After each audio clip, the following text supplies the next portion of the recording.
nilai tukar rupiah makin tertekan dan hampir menyentuh Rp17.800 per dolar AS. Di tengah tekanan pasar dan tensi geopolitik global, Menteri Keuangan Purbaya Yudisadewa bahkan mengaku stres menghadapi kondisi ini. Lalu, apa sebenarnya yang sedang terjadi dengan rupiah?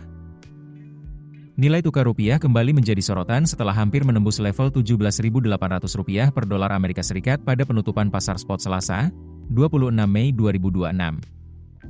Rupiah tercatat melemah hingga berada di level Rp17.796 per dolar AS, atau terdepresiasi sekitar 53 poin dibanding perdagangan sebelumnya.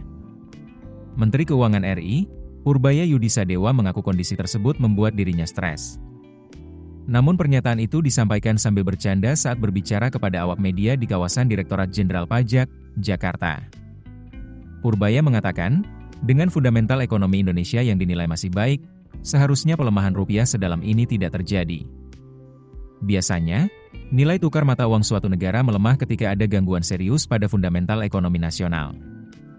Meski demikian, pemerintah memastikan kondisi ini masih terkendali dan belum mengganggu perhitungan anggaran pendapatan dan belanja negara atau APBN.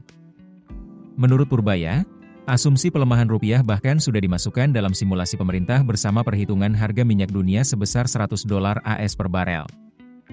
Pemerintah juga menegaskan tidak perlu menghitung ulang APBN meski rupiah terus tertekan. Di sisi lain, pemerintah melihat kondisi pasar obligasi masih relatif aman. Purbaya menjelaskan, imbal hasil surat utang atau bond yield justru mengalami penurunan karena pemerintah aktif melakukan pembelian obligasi untuk menjaga stabilitas pasar. Langkah tersebut dinilai penting agar minat investor, baik asing maupun domestik, tetap terjaga di pasar keuangan Indonesia. Pemerintah juga mengklaim mulai melihat adanya aliran modal asing yang masuk kembali ke pasar obligasi Indonesia. Meski begitu, tekanan terhadap rupiah masih belum mereda. Analis mata uang dan komoditas, Ibrahim Aswaibi, menilai ketegangan geopolitik antara Amerika Serikat dan Iran kembali memicu kekhawatiran pasar global. Situasi internasional itu ikut menambah tekanan terhadap ekonomi domestik Indonesia yang masih menghadapi pelemahan nilai tukar. Menurut Ibrahim, kondisi ini mulai memunculkan krisis kepercayaan pasar yang berpotensi memicu perlambatan ekonomi nasional. Pelemahan rupiah juga berdampak langsung terhadap biaya produksi perusahaan karena banyak bahan baku masih bergantung pada impor dan transaksi dolar AS. Pemerintah pun memastikan akan kembali mengeluarkan langkah-langkah lanjutan untuk membantu memperkuat nilai tukar rupiah dalam waktu dekat.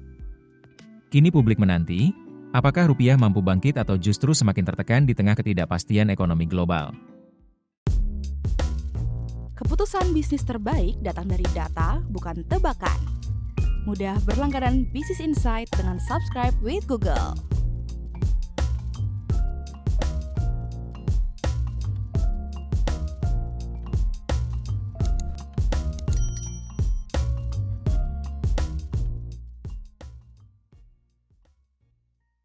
Download aplikasi Kontan sekarang di App Store atau Play Store.